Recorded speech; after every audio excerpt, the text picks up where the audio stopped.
je pense exactement, le 6 mars, ça va être le mariage du frère.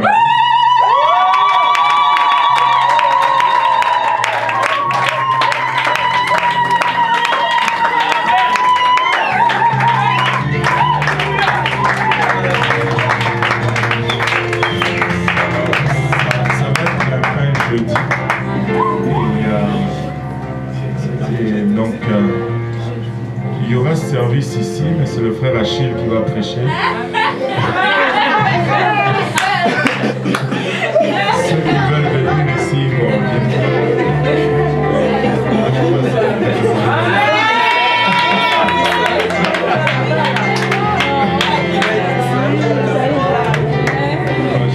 Je pense qu'on va préparer un message et on va se retrouver tous ensemble. Amen, amen.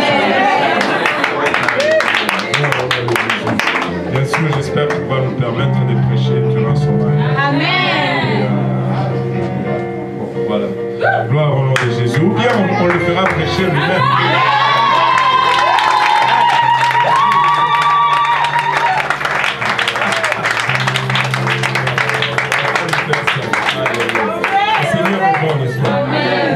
J'aime nos jeunes. J'aime les jeunes de cette église. Laissez-moi vous dire, Dieu va faire des exploits avec vous. Nous les vieux, notre temps est passé. Mais vous...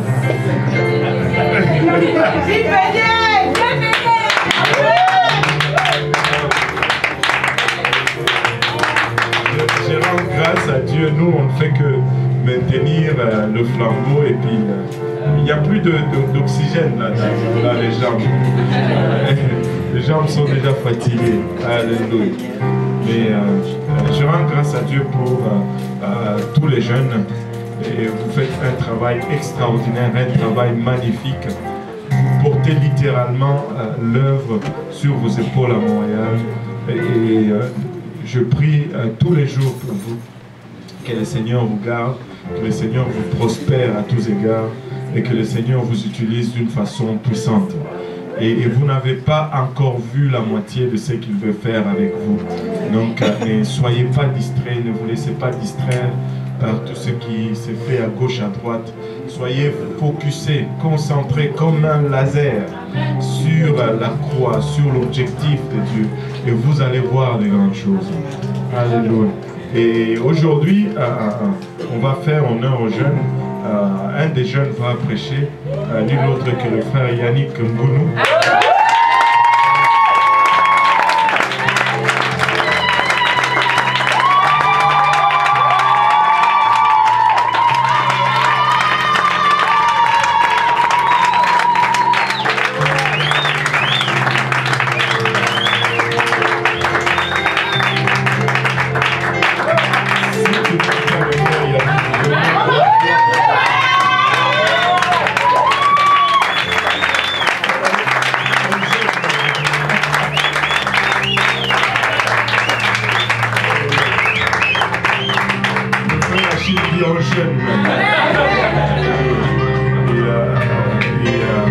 J'ai vu le frère Yannick venir à Dieu. Je l'ai vu embrasser les voies de Dieu avec passion. Il n'a plus jamais regardé en arrière. Je pense que c'est un des jeunes en qui il n'y a pas de fraude, il est tout pour Dieu. Et je sais qu'il a cherché la face du Seigneur et qu'il a un message pour nous ce soir, enfin c'est ce matin. Et frère Yannick, viens prendre ta liberté et prêche ta parole.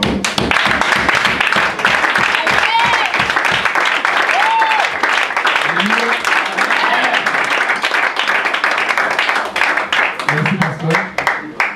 Le pasteur a failli me faire encore le même coup que la dernière fois. Je vous assure. Il m'a appelé hier soir pour me dire que je prêchais. Donc j'ai dit merci, c'est l'homme de Dieu. Donc quand l'homme de Dieu te dit de prêcher, tu dois prêcher, n'est-ce pas? Mais tout à l'heure quand il parlait, il s'est mis à parler de l'Éternel. Il a levé les yeux sur le problème. Il a même fait l'histoire de la pièce. Vous avez tout retenu ça. Mais c'est comme s'il a commencé à parler de mon message. Pourtant on n'a pas discuté du message. Donc il faut qu'on honore nos leaders. Vraiment nous sommes bénis, nous ne savons pas.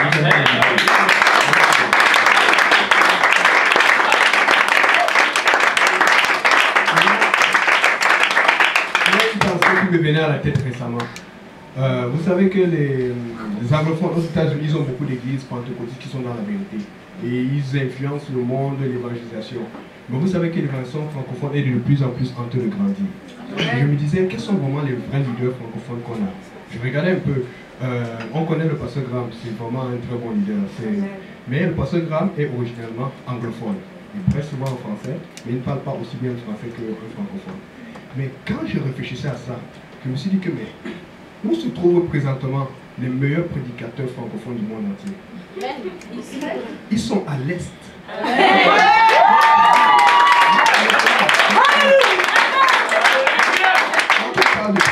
On parle aussi des gens qui sont loin, des gens qui se sacrifient pour Dieu, des gens qui sont pas amoureux pour Dieu. On les a ici à l'Est. On est bénis, on ne s'en rend même pas compte. C'est incroyable. Et j'ai pensé à ça, je regarde en France, je regarde. Nous avons les meilleurs ici à l'Est. Nous sommes les femmes de leader parce que si elles n'étaient pas là, on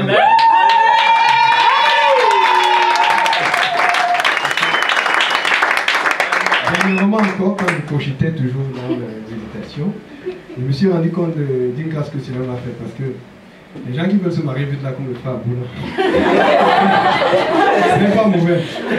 Mais il faut être béni, comme le pasteur ou le frère Serge pour tomber sur la bonne personne. Parce que si tu ne tombes pas sur la bonne personne, ton ministère ne va plus être ton ministère. Ça va bien. Et donc, des fois, je dis, on est béni de servir le Seigneur parce que des fois, on est vite à se lier. Prenez votre temps, j'y peux. Aujourd'hui, on va lire Romains 8, verset 37 à 39. Je vais lire le verset 37 et on va lire le verset 38 et 39 ensemble. Comme c'est un verset qui va donner le titre de mon message, vous allez voir pourquoi je disais le verset voulait donner mon message. On va lire ça ensemble à partir du tableau pour être unis. Donc, je lis d'abord le 37. Mais dans toutes ces choses, nous sommes plus que vainqueurs par celui qui nous a aimés. Maintenant, on va lire le 38 et 39 ensemble. Car j'ai l'assurance que ni la mort, ni la vie, ni les anges, ni les dominations, ni les choses présentes, ni les choses à venir, ni les puissances, ni la hauteur, ni la profondeur, ni aucune autre créature ne pourra nous séparer de l'amour de Dieu manifesté en Jésus-Christ notre Seigneur. Amen. Amen. Ok, et je vais demander au pasteur s'il peut prier pour nous. Prions tous ensemble, Père Céleste, nous te rendons grâce encore une fois pour ton amour, ta bonté, ta fidélité. Nous te remercions pour le souffle de vie en nous ce matin, Seigneur. Père, alors que nous venons ensemble, Seigneur, recevoir de ta part, nous reconnaissons que nous sommes des hommes naturels et charnels, que les choses spirituelles sont folie, Seigneur. Pourquoi nous avons besoin de ton aide, nous te prions, Papa, que tu nous pointes. Pointe ton serviteur, Seigneur, qui va apporter tes oracles sans crainte, ni faveur, ni hésitation, Seigneur. Pointe-nous tous ensemble, Père, afin que nous puissions les recevoir, Seigneur. Ce siffle, ce forme en nous, Papa, et produise le fruit, et que ce fruit nous conduise jusqu'à la vie éternelle, Père. Et avec action de grâce à nos cœurs, nous te prions. Au nom de Jésus, nous disons tous au nom de Jésus. Au nom de Jésus. Donc, par grâce de Dieu, je vais prêcher un message qui dit: l'Éternel combattra pour toi. L'Éternel combattra pour toi. Regarde ton voisin, l'Éternel va combattre pour toi. On va chanter une chanson. On chante souvent au Cameroun dans l'enfance, mais peut-être les gens connaissent ça, d'autres c'est facile à chanter. Okay? C'est une chanson très puissante. Et je ne me rendais même pas compte de la puissance de cette chanson, mais ça me touchait toujours quand on chantait. Voici la chanson. Gloire à son nom, ô Jésus notre roi. Gloire à son nom, toi qui nous as sauvés. Gloire à son nom, toi qui nous aimes tant. C'est pourquoi nous espérons tous ensemble. Gloire à son nom, ô Jésus notre roi. Gloire à son nom, toi qui nous as sauvés. Toi qui nous aimes tant. C'est pourquoi nous espérons tous ensemble.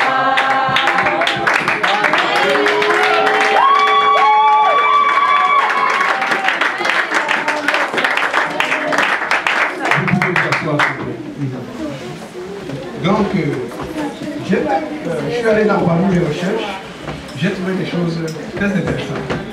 Je suis parti regarder aux États-Unis parce qu'on regarde toujours pas aux États-Unis par rapport à la puissance, la politique. beaucoup de choses qui se passent au Canada sont reflets des choses qui se passent aux États-Unis. Je suis allé regarder dans la loi américaine, dans le chapitre 14, la section 12-11 du Code pénal américain. Ce chapitre rend illégal pour les citoyens américains d'avoir tout contact avec les extraterrestres. Ça, c'est une loi bizarre. Pourquoi cette loi?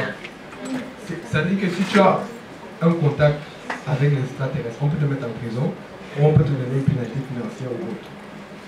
Bon, on va comprendre le dessous de cette loi. Quand je suis allé dans le dictionnaire, je vais chercher les deux définitions, la définition de terrestre et la définition d'extraterrestre. Un terrestre, c'est quelqu'un qui appartient à la terre ou quelqu'un qui se déplace sur le sol. On est d'accord? Donc, on est d'accord que le frère, c'est un terrestre. Je sais en fait que c'est un robot terrestre parce qu'il est fort.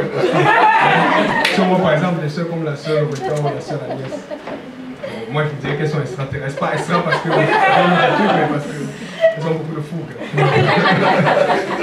La soeur Viviane, je dis que c'est une extraterrestre parce que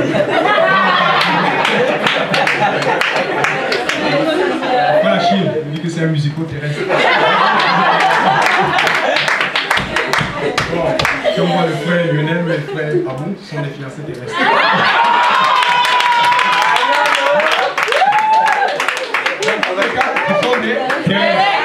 Quand tu vois dans la définition de extraterrestre, un extraterrestre, c'est un habitant d'une autre planète. Mais vous ne trouvez pas ça bizarre? Un ange, il habite où?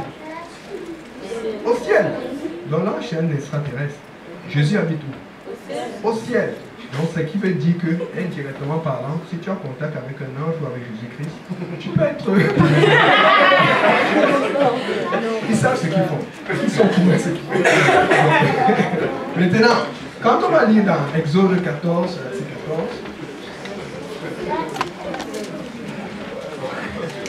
au moment là où le peuple d'Israël est en train de sortir de l'Égypte, quand il se rend compte que les Égyptiens sont en train de les suivre encore, ils commencent encore à se plaindre. Oh, n'avons-vous pas dit qu'on devait rester là-bas? On avait l'oignon, on avait le piment, on avait le poisson, le riz collé.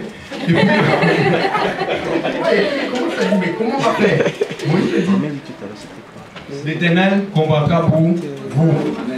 Gardez le silence. Parce que c'est ça notre problème. On se plaint trop. Des fois, Dieu veut combattre pour nous, mais nous-mêmes nous empêchons. Par notre bouche, on entend que Dieu Seigneur reste, nous on va faire. Il faut qu'on fasse attention. Je dis ça pour moi, pourquoi? Parce que vendredi, quand on a fait le service Call to Arm à l'église, la sœur Stéline était touchée par le Saint-Esprit, vraiment fortement. Elle a commencé à prophétiser, à nous parler. Mais elle s'est mise à me dire un truc, je trouvais ça bizarre. Elle m'a dit, ne te plains pas. Et elle insistait, ne te plains pas. Je dis, moi aussi, avec tout ce que j'ai subi, moi je ne me plains plus. C'est vrai, c'est facile à dire. Et elle a encore insisté, elle a dit, ne te plains pas. Ok. Le soir alors arrive, je suis en train de raccompagner les gens, je raccompagne la soeur Karine, je raccompagne la soeur Viviane, je suis retourné dans la voiture avec frère Idriss, sœur Avia, la police. La police, ça c'est encore bizarre, c'est que la police nous arrête sur la 32e, proche de la rue du Pasteur. Oh, yeah. Il y a des choses qui se passent avec l'Est ici là qu'on peut pas imaginer. Et quand on ne sait pas ce qu'on a fait, ils disent qu'on a brûlé le feu, qu'on était à la 16e. Moi-même, c'est souvent que je suis en route, mais on était comme des anges. On n'a vu aucun feu. Mais vous savez, mais j'ai commencé à parler. Ah non, mais qu'est-ce que... Mais monsieur le policier, à un moment, il hésitait, mais puis regardez, j'ai tourné en règle, on est ensemble, on roulait, et il voit bien qu'il a regardé notre vitesse, c'était 50 km/h. Donc on était en règle. Pourquoi on va aller brûler un feu à 50 km/h? Parce que d'habitude, quand tu veux brûler un feu, tu veux vite rattraper le feu. Ça ne faisait aucun... Un moment, il doutait même. Mais comme il m'avait arrêté, il fallait qu'il donne les tickets. C'est sûr qu'il veut contester. Mais c'est plus tard que Abia me rappelle, mais on t'avait dit de ne pas te plaindre. Je m'étais déjà plaint jusqu'à... Mais c'est encore quoi ça? Le diable, il ne nous aime pas. Il faut qu'on fasse confiance à Dieu. Nous devons faire confiance à Dieu. Parce que ces 2 dernières semaines, je vous dis 3 dernières semaines ont été terribles pour nous. Je disais son passé dernièrement, le chauffeur s'est gâté à la maison. Le chauffeur se gâte, je vais faire des recherches parce que je ne voulais pas acheter l'argent là, c'est dur en ce moment. J'ai fait des recherches, j'ai trouvé qu'on peut remplacer le thermostat. Je remplace le thermostat, le chauffe-eau se met à marcher. Le lendemain, Stéphane vient me voir, le chauffe-eau a commencé à fuir. Ah, un autre problème. On a fait, on a trouvé qu'il fallait le changer. On l'a changé. l'autre semaine, parce que ça, depuis ce temps-ci, c'est comme si l'ennemi est derrière nous. Et on a toujours tendance à se plaindre. Il faut qu'on laisse Dieu combattre pour nous. Après, dernièrement, la femme de la voiture se gâte. J'arrange. Le même jour, l'autre femme se gâte en avant. Et là, je peux plus arranger parce que pour démonter ça, il faut lever pour changer les phares en avant. C'est compliqué. Je vous dis, ça m'est tellement arrivé que j'ai oublié que toute la semaine de jeudi, le jeudi et jeudi passé, toutes mes études bibliques, c'était surtout sur l'offense, sur la sœur Karine, sur la sœur Palinda. Et même ce jeudi encore, pendant que le pasteur prêchait sur Esther, il a fait mention de ça. Il s'est détourné, mais c'est comme si Dieu a tenté de confirmer. C'est facile de dire que Dieu va combattre pour nous, mais c'est aussi facile de se plaindre. Laissons Dieu faire, faisons confiance en Dieu, c'est très important, parce que Dieu va vous défendre. Maintenant, dans 1 Corinthiens 1, versets 1 à 2. Je vais lire avec, ça dit ceci, je vais lire le tableau. Verset 1 à 2, 1 Corinthiens 1, verset 1 à 2. C'est là où Dieu appelle Paul, et je compare cela à notre appel à toi. On dit Paul appelé à être apôtre de Jésus-Christ par la volonté de Dieu, et le frère Sostène. Verset 2. À l'église de Dieu qui est à Corinthe, à ceux qui ont été sanctifiés à Jésus-Christ. Quelqu'un dit sanctifié à Jésus-Christ. Appelé à être saint à tous ceux qui invoquent en quelque lieu que ce soit le nom de notre Seigneur Jésus-Christ. Leur Seigneur est le nôtre. Qui invoque le nom de Jésus-Christ ici? Quand tu invoques le nom de Jésus-Christ, tu dois avoir confiance en Jésus-Christ. Quand tu invoques le nom de Jésus-Christ, tu dois mettre ta confiance, toute ta confiance en Jésus-Christ. C'est très important. Dis à ton voisin, mets ta confiance en Jésus-Christ. Donc, maintenant, notre confiance en Jésus-Christ, on parce que, au lieu de regarder la loi américaine contre le contact avec les extraterrestres, on va plutôt être constamment en contact avec l'extraterrestre le plus puissant que tous les Amen. Jésus-Christ, c'est un extraterrestre, parce qu'il n'est pas accepté. Il va venir bientôt le chercher pour aller dans notre monde, parce que nous devenons des extraterrestres. Donc, dans Colossiens 2, versets 1 à 10, c'est toujours, ça c'est une longue lecture, mais c'est ce que le Seigneur m'a donné.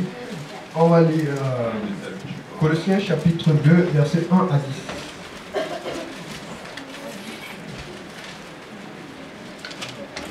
Ok. Je veux en effet que vous sachiez combien est grand le combat que je soutiens pour vous, pour ceux qui sont à la Odyssée et pour tous ceux qui n'ont pas vu mon visage en la chair.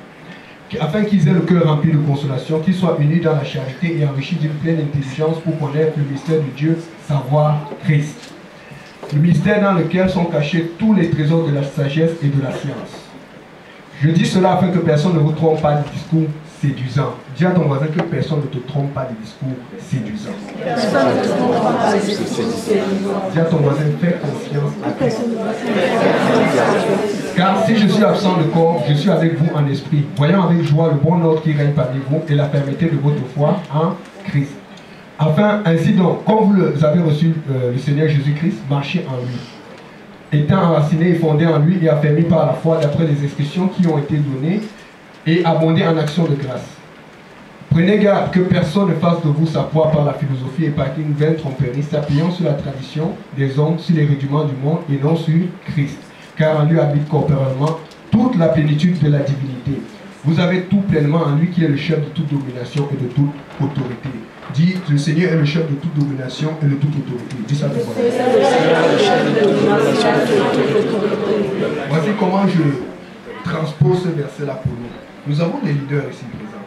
Ces leaders prient chaque jour. Ils souffrent. Et je ne sais pas si vous voyez, mais moi je le vois. Et quand je les vois souffrir comme ça me fait mal. Parce que nous devons nous serrer les coudes. Et quand ils prient pour nous, et qui souffrent, des fois tout comme Paul qui écrivait à l'église, aux Colossiens, il ne les voyait pas, mais il s'inquiétait pour eux, comme s'il les voyait. Mais il dit bien que vous ne me voyez pas de visage. Il y a souvent, on ne voit pas le pasteur tous les jours par rapport à avant, alors qu'avant on le voyait. Comme par exemple, bien quand on était à la prière, je disais, oh frère Serge, comment nous manquer hein? Le premier samedi c'était facile, mais maintenant il a une étude biblique à repartir. Qui va donner l'étude biblique là-bas? On a envie qu'il soit avec nous, mais qui va aller travailler de l'autre côté? Mais quand il est de l'autre côté là, il a confiance qu'on ne fait pas de bêtises. Il a confiance qu'on ne va pas écouter n'importe quoi. Parce qu'il nous enseigne. Le pasteur nous enseigne, quand il n'est pas là, il a confiance qu'au travail, on ne peut pas prendre la première doctrine qui nous vient de n'importe où. Parce qu'on nous a enseigné de ces choses. Et Paul s'inquiétait à ce sujet. Les gens venaient avec des doctrines qui n'avaient jamais été enseignées, qui n'avaient aucun fondement. Et c'est ça qui nous tue et qui empêche l'Éternel de combattre pour nous. Parce qu'on écoute n'importe quoi. On laisse entrer n'importe quoi dans nos oreilles. Faisons très attention, filtrons ce que nous écoutons. Donc, maintenant, je vais parler de différentes raisons qui empêchent l'Éternel de combattre pour nous. On va lire d'abord Hébreux 12, versets 4 à 7. J'ai sélectionné environ 5.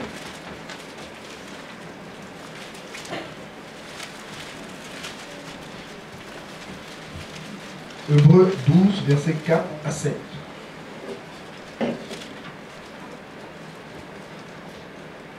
Ok. Vous n'avez pas encore résisté jusqu'au sang en luttant contre le péché. Et vous avez oublié l'exhortation qui vous est adressée comme à des fils. Mon fils, ne méprise pas le châtiment du Seigneur et ne perds pas courage lorsqu'il te reprend. Car le Seigneur châtie celui qu'il aime et il frappe de la verge tous ceux qu'il reconnaît pour ses fils. Supporter le châtiment, c'est comme des fils que Dieu vous traite, car quel est le fils qu'un père ne châtie pas? Donc, des fois, on a des problèmes à recevoir le châtiment. Il faut que nous soyons assez humbles pour accepter les réprimandes. Amen. Regardez tous les enfants ici, là. On ne les laisse pas faire ce qu'ils veulent. L'exemple que je donne souvent, c'est que quand tu es à la maison, tu demandes à un enfant de ne pas aller jouer là-bas. Lui, il ne comprend pas tout. Mais tu as vu que là-bas, il y a beaucoup de prises au courant. Ce n'est pas sûr qu'il va toucher une prise au courant. Il peut renverser l'écran de l'ordinateur. Il y a beaucoup de choses qui peuvent arriver, qui ne sont pas ce qui vont arriver. Mais parce que tu vois ces choses, tu lui demandes de ne pas y aller. Mais des fois, on se vexe quand on reçoit la réprimande, alors que c'est pour nous. Il faut qu'on ait un cœur juste, un cœur humble pour recevoir la réprimande. Parce que si on vit pour Dieu, pour ne pas être réprimandé, on ne peut pas vivre pour Dieu. On va être réprimandé. Il faut qu'on sache que nous ne sommes pas parfaits. Depuis que le péché est rentré par Adam et Ève, nous ne sommes plus parfaits. Et nous voulons tendre vers cette perfection. Et c'est quand le Seigneur va revenir qu'il va nous parfaire pour l'éternité. En attendant, soyons souples. Acceptons la réprimande. Parce que c'est ça qui dérange beaucoup. Les gens ne sont pas prêts à accepter la réprimande.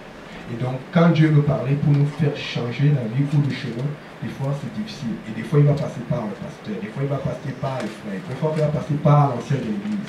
Mais comment nous réagissons? Notre attitude, ça compte beaucoup. Amen. Amen. Ok. Maintenant, regardez, quand un fils alors, quand on essaie de réajuster un enfant, on lui parle, d'autres écoutent. Mais quand il n'écoute pas, qu'est-ce qu'on fait? On l'envoie à la DPJ. Parce qu'il n'y a rien à faire avec lui. Et la plupart des enfants qui n'écoutent pas, comme le fils prodigue au départ, il devient quoi? Un enfant illégitime. On peut le voir dans Hébreux 12, verset 8.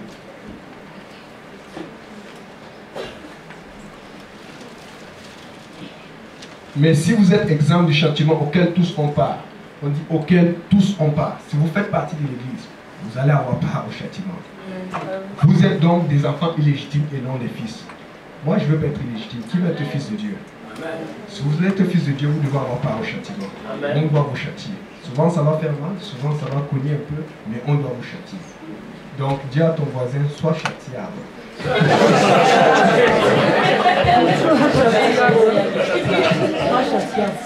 C'est très important. Maintenant, on va voir une autre deuxième raison. On va lire 1 Corinthiens 6, versets 18 et 20.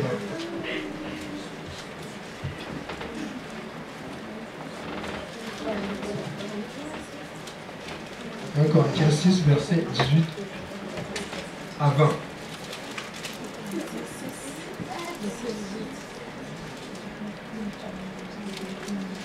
Je sais que ça ne s'adresse pas à tout le monde, mais c'est ce que le Seigneur toujours a mis dans mon cœur pour que l'Éternel puisse combattre pour quelqu'un ici. Donc, fuyez l'impudicité. Quel autre péché qu'un homme commet, ce péché est hors du corps. Mais celui qui se livre à l'impudicité pêche contre son propre corps. Ne savez-vous pas que votre corps est le temple du Saint-Esprit qui est en vous, que vous avez reçu de Dieu et que vous ne vous appartenez point à vous-même? Et puis, car vous avez été racheté à un grand prix, glorifiez donc Dieu dans votre corps et dans votre esprit qui appartiennent à Dieu. Des fois, quand vous restez à la maison là, levez-vous, marchez avec assurance. C'est-à-dire que tu regardes ton corps, tu dis, Seigneur, ça c'est ton corps. Hein. Tu marches. Vous n'avez jamais senti du genre, je suis en train de marcher, je sens que c'est Jésus qui marche en moi. Tu sens l'esprit qui vibre à l'intérieur de toi. Et je vous assure, tu le ressens, c'est comme, tu sens que rien ne peut t'arriver. Tu te sens invincible. Et bon, J'ai changé mon attitude parce qu'avant, quand il y a 3 ans, 4 ans, je me sentais comme ça. Des fois, il y avait envie d'arriver sur la route. Voici, moi, tu vas me cogner. Mais j'ai appris que tu ne tenteras point le Seigneur ton Dieu. Donc, quand je me sens comme ça, je me réjouis dans le Seigneur, mais j'ai l'assurance parce que j'ai compris qu'un enfant de Dieu ne cherche pas les problèmes. Mais il faut se sentir comme ça. Notre corps appartient à Dieu. Ce qui veut dire que quand tu fais n'importe quoi, et parce que nous souvent cet exemple, et c'est vrai, parce que quand tu rentres à la maison, on a souvent le réflexe d'aller d'abord au frigo pour voir si on peut grignoter, même si on a déjà mangé. Parce qu'on veut s'occuper de la chair. Quand tu te lèves le matin, tu vas te nettoyer, tu te laves la chair. Tu brosses les dents, la chair. Tu le jettes, la chair. Mais ça c'est pour adresser le côté charnel. Mais comment tu adresses le côté spirituel? La prière, l'adoration, la lecture de la parole. Donc regarde, si le jeûne, merci mon frère. Donc si tu veux t'occuper du corps de Christ, pas de ton corps. Si tu penses que le corps appartient à Dieu, tu vas voir que tu vas devoir faire ce qui fait plaisir à Dieu avant de faire ce qui fait plaisir à toi-même. Donc mets le plaisir de Dieu avant et tu vas voir que l'Éternel va combattre pour toi. Troisième autre raison, on va regarder dans Matthieu 5, versets 12 à 16.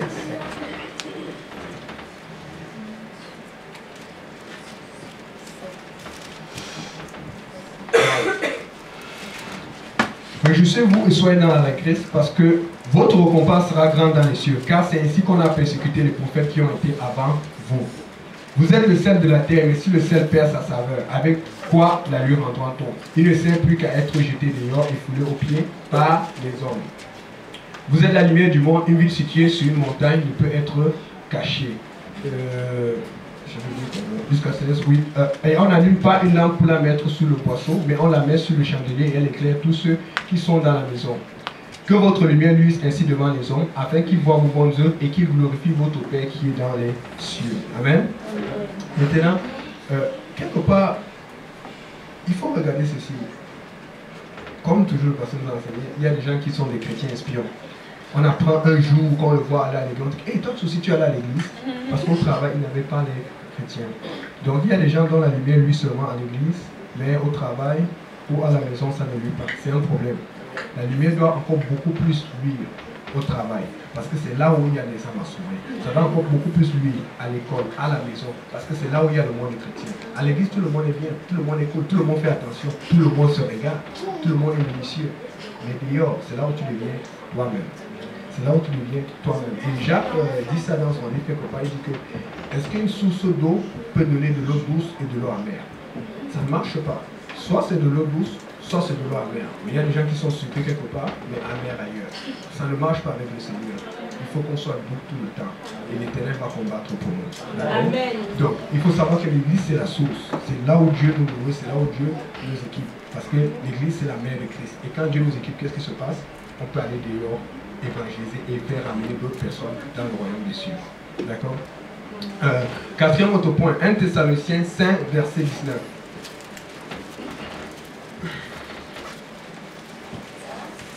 Thessaloniciens 5, verset 19. N'éteignez pas l'esprit, c'est tout. N'éteignez pas l'esprit. Vous savez, on a parlé ça encore dernièrement, il y a les œuvres de la chair, il y a le fruit de l'esprit. Les œuvres de la chair éteignent l'esprit. Le fruit de l'esprit ne fait que rallumer l'esprit en toi. Et vous pouvez regarder dans Galates 5, verset 22, vous pouvez voir pour les œuvres de la chair, et vous allez voir tout ce qu'il faut faire pour ne pas éteindre l'esprit, et tout ce qu'il faut faire pour rallumer l'esprit en toi. Quelqu'un a besoin de rallumer l'esprit de Dieu en lui. C'est très très important, parce que Dieu veut te garder. Et ce que, quand je méditais, ce que j'ai eu de la part du Seigneur, c'est que des fois, les gens ont des problèmes. Nous tous, on a des problèmes. Mais ta relation avec Dieu n'est tellement pas forte, n'est tellement pas stable que Dieu essaie d'abord de te garder dans l'église avant d'adresser tes problèmes. Parce que s'il commence à lutter pour toi, alors que toi-même tu es toujours nonchalant dans ta marche avec Christ, alors que toi-même tu es toujours instable, quand le problème va aux autres, toi, où sera ton âme? Ton âme est plus importante. Donc des fois, Dieu veut d'abord s'assurer qu'il soit comme ça avec toi. Comme le Seigneur l'a dit dans Jean 10:30, soyez un comme moi et le Père, nous sommes un. Dieu veut être un avec toi parce qu'il veut que son esprit habite en toi. Mais quand son esprit habite en toi, plus son esprit habite en toi, plus tu deviens spirituel, plus tu te rapproches du ciel. Et c'est pour ça qu'il faut faire très attention de ne pas éteindre l'esprit. C'est très important. Dieu veut vivre en toi, mais toi tu dois craindre de ne pas craindre Dieu. Il faut craindre Dieu, c'est très important. D'accord. Cinquième point. Je regarde ça par rapport. J'ai regardé une autre revue qui disait ceci. Est-ce que vous savez que tous les 2 jours, il y a une personne qui change de nom au Québec? Tous les 2 jours. Donc, mardi, quelqu'un d'autre va changer de nom. Mais c'est beaucoup plus pourquoi? À cause d'un problème d'intégration. Parce que si tu ne changes pas de nom, mettons, on sait ceux qui sont les plus persécutés par rapport à cela, il y a les musulmans, mais il y a certains comme. Quand j'ai regardé cette revue, j'ai regardé l'exemple de quelqu'un qui est chrétien, mais il est libanais. Mais le problème, c'est que comme il s'appelait Youssef, il était bloqué par tous les CV. Il a changé son nom en Joseph. Et puis, la vie est belle pour lui. Donc, à cause de ça, après les attentats du 11 septembre, c'est une histoire vraie. Et il y en a beaucoup parce qu'ils ont compris cela. Mais le problème, c'est ceci. Tu peux t'insurger, tu peux te rebeller, mais tu ne vas pas être intégré pareil. Si tu veux être intégré, tu dois changer ton nom. Si tu veux être intégré dans le royaume des cieux, tu dois changer ton nom. Mais ce que Dieu demande, c'est seulement qu'on ajoute son nom, le nom de Jésus-Christ. Donc s'il y a quelqu'un qui n'est pas encore baptisé au nom de Jésus-Christ ici, si tu veux que l'Éternel combatte pour toi, tu dois porter le nom de Jésus-Christ. Dans les autres de la paix, par dessus.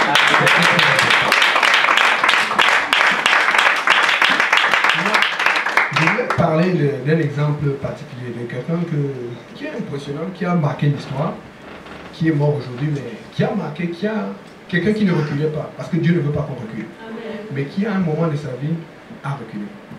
On l'appelle Ariel Sharon. Ariel Sharon, qui connaît Ariel Sharon? C'est l'ancien premier ministre d'Israël. Vous savez, c'est quelqu'un, je n'ai aucune confirmation qu'il priait, je n'ai aucune confirmation qu'il allait à l'église, mais c'est quelqu'un, quand tu vois ce qu'il a fait là, il ne peut pas avoir fait ça seul. Il avait sûrement un ange de Dieu, quelqu'un qui... Dieu devait travailler au début de sa vie. Exemple, il est rentré dans l'armée, dans une organisation paramilitaire qui s'appelait Agana, à 14 ans. À 14 ans. Il était très fort, il était très intelligent. Et cette organisation militaire est devenue tellement forte que c'est ça qui est devenu l'armée de défense d'Israël plus tard. L'armée qu'on connaît puissante aujourd'hui. C'était juste une organisation paramilitaire parce que les autres n'étaient pas assez efficaces. Maintenant, c'était un commandant important en 1948, lors de la guerre de l'indépendance. Tout le monde se rappelle la guerre de l'indépendance.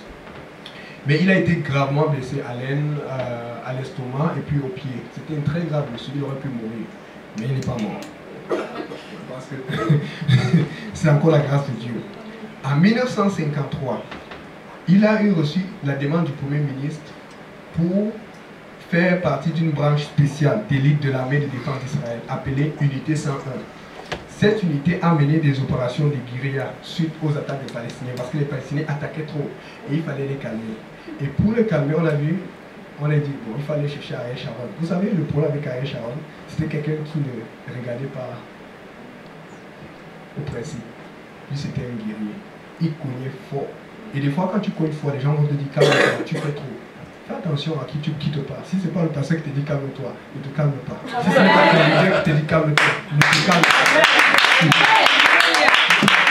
C'est que il a été très critiqué pour beaucoup d'attaques, mais quand ça chauffait, c'est lui qu'on venait toujours chercher. Parce que lui, il était efficace. C'est ça. Donc, l'unité a été très critiquée malgré son succès. On a parlé. Comme toujours ici, là, on est à l'aise, on travaille, mais on est toujours critiqué. Je ne sais pas pourquoi. Pourtant, on a toujours une grande église. Bon, Sharon, alors, à un moment, il a dirigé une autre unité qui s'appelait maintenant 202, c'est une unité de parachutistes. C'était pendant la guerre israélo-arabe en 1956. Encore à ce moment, il a été critiqué. Mais il a eu beaucoup de succès. Et puis en 1969, il devient général de l'armée. La grande partie du sud d'Israël, une armée très importante. Il était l'un des généraux. Et il commençait à croire des généraux, il devenait les généraux les plus importants. Quelqu'un qui était très critiqué. Bon, et puis, pendant la guerre de 6 jours, que tout le monde commence, que tout le monde connaît, la guerre de 6 jours, là où Israël a eu une victoire, on ne sait pas d'où cette victoire vient. Il était aux commandes de la plus puissante division.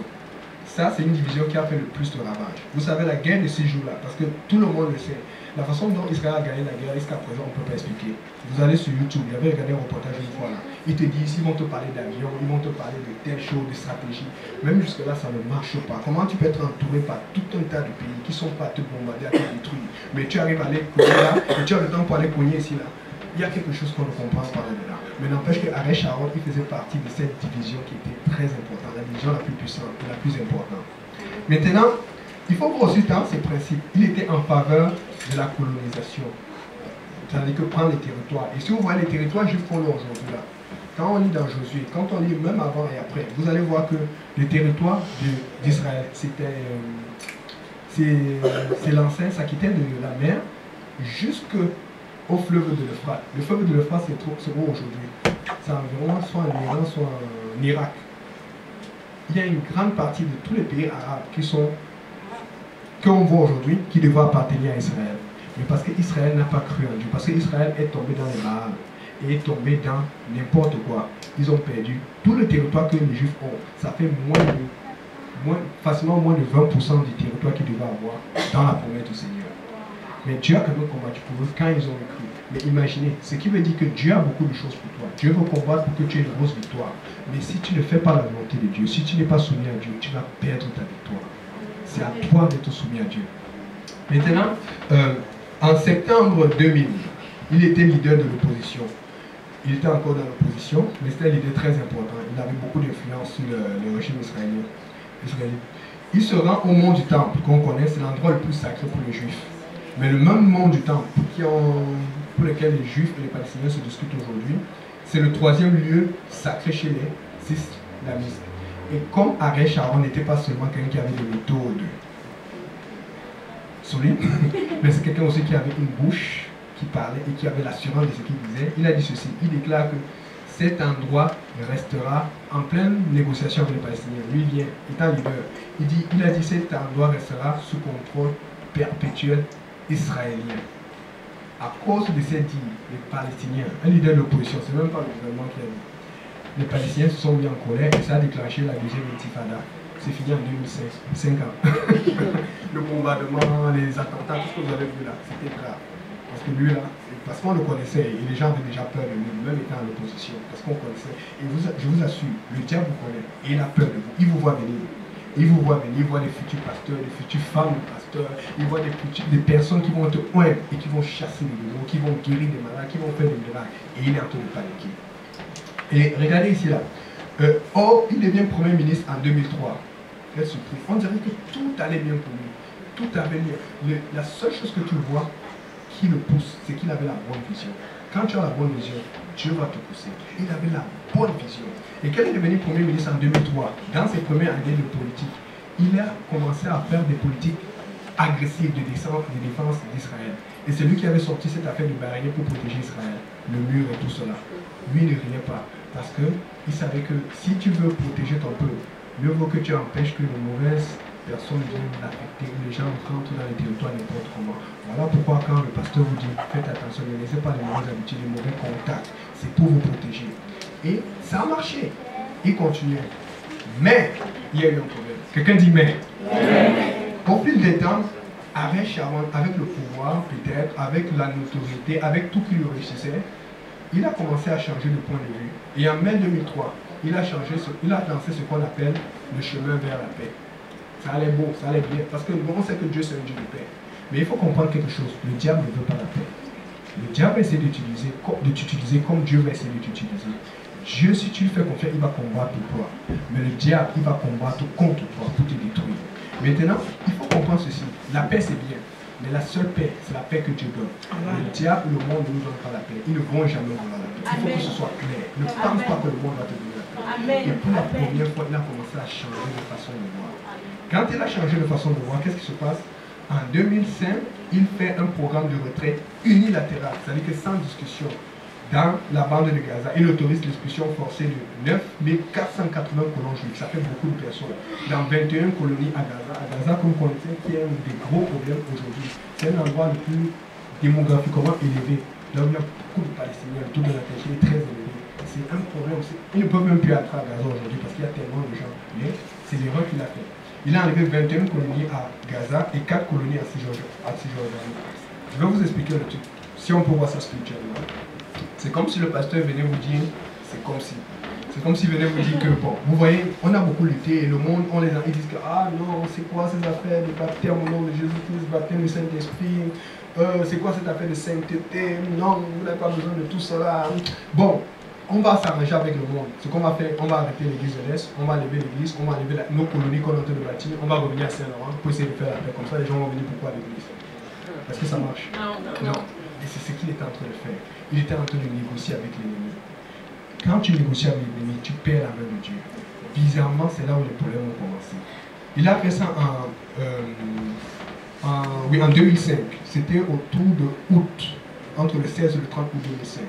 Quelques mois plus tard seulement. Je dis, quelqu'un qui était toujours un soldat. C'est vrai qu'il avait pris du poids après, mais c'était, quand tu vois cette chose, c'était un soldat.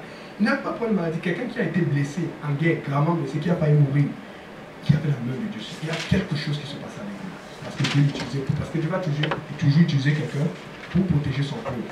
Mais quelques mois plus tard, comme si de rien n'était, le 18 novembre 2016, il fait une anomalie. C'est quand tu as des caillots de rein là, et c'est quand tu as une obstruction sanguine. Subitement comme cela.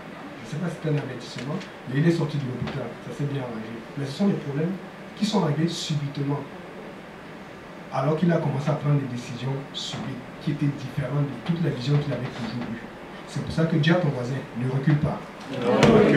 Maintenant, après cela, le 4 janvier 2006, ça c'est maintenant un mois et demi plus tard environ.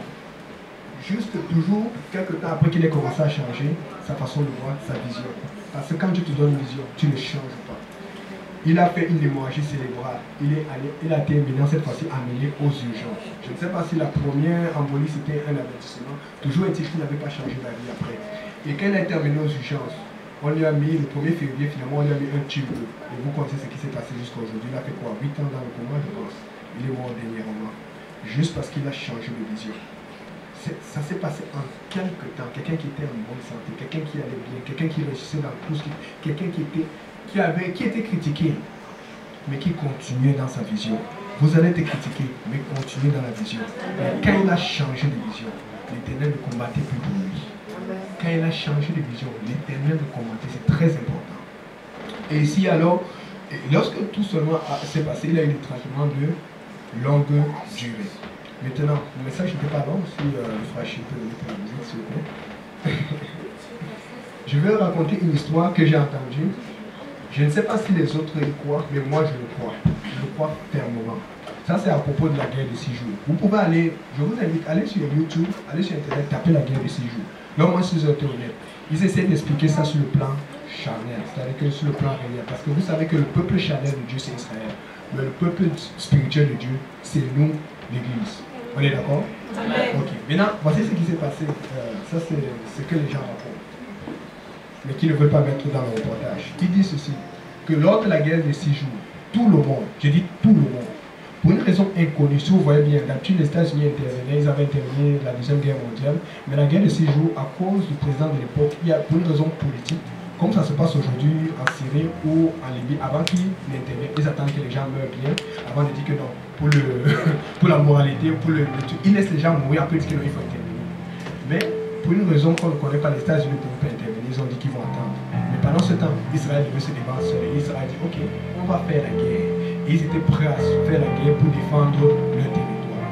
Mais toujours est-il que Israël était posté, ils avaient leurs chars en face, et il y avait des chars égyptiens, parce que la plus grosse armée en ce moment-là, arabe, qui pouvait déranger Israël, c'était l'Égypte. Ils avaient une grande armée. Vous pouvez regarder le reportage. On ne sait pas comment Israël a fait. Mais voici ce que j'ai appris, que les soldats égyptiens ont dit. Parce que si vous regardez dans la vidéo, vous allez voir qu'il y a beaucoup de chars égyptiens qui n'ont jamais été utilisés et qui ont été abandonnés sur le lieu de guerre. Et d'après les reportages qu'on a dit et que les gens ne peuvent pas reconnaître, c'est que les Jésusiens, ils ont dit ceci.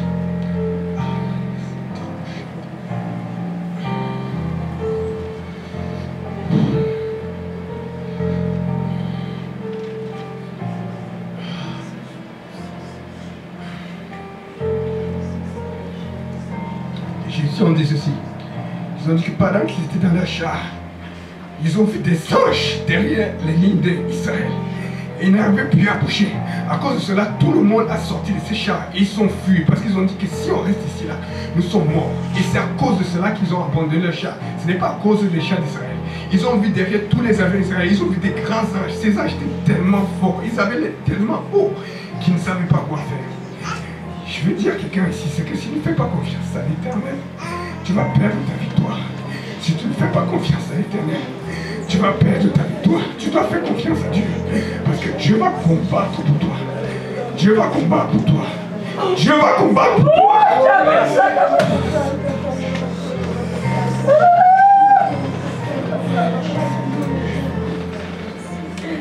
Dis à ton voisin, ne recule pas. Ne recule pas. Dis à ton voisin, ne recule pas. Ne recule pas parce que l'Éternel combat. Ce n'est pas toi qui combats. C'est l'Éternel qui combat. Que Dieu vous bénisse.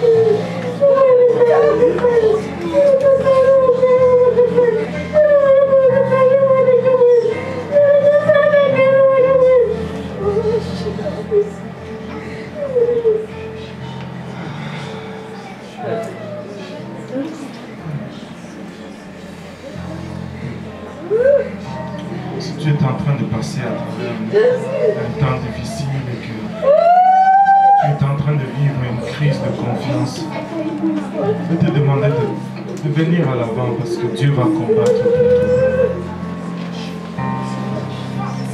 Dieu nous a parlé en ce moment.